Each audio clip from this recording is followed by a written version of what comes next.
Okay, hi guys. So today we're going to show that this function is one-to-one. Okay? So the process to show if something or if a function is one-to-one is pretty straightforward. First, we let f of x equal f of y. Okay? So we let f of x equal f of y, and we want to show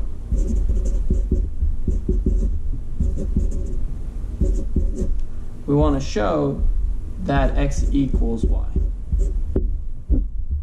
Okay? You could use any letters here. You can do f of a equals f of b, and then show a equals b. There's nothing special about choosing x and y. Okay. So we let f of x equal f of y. What does that look like? Well, what does f of x look like? F of x is simply our function. So it's the square root of x plus 1. And what does f of y look like? Well, f of y is simply y plus 1. The square root of y plus 1. Just like if I asked you what f of 0 is, you just plug in 0 for x. So if I ask you what f of y is, you plug in y for x. Okay? So we want to let f of x equal f of y. What does that look like? Well, f of x equal f of y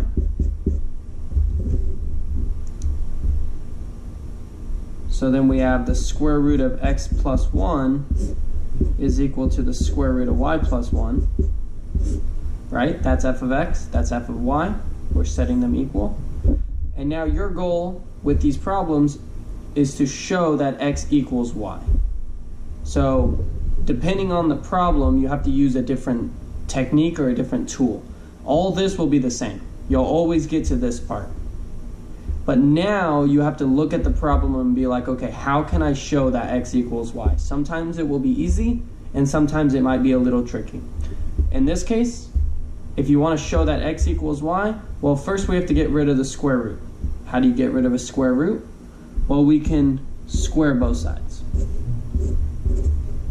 Do you see how this would not work if we had the cube root? If we had the cube root, we'd have to cube both sides. Anyways, the square root of x plus 1 squared is simply x plus 1. Similarly, y plus 1. And now, we subtract 1 from both sides, and we end up with x equals y. So what you've just shown is that the function f, the square root of x plus 1, is one-to-one. What that means, we'll go into in another video, but this is how to show that a function is one-to-one. Thanks for watching. And just to leave you with a problem, show that this function is one-to-one, or show that it's not.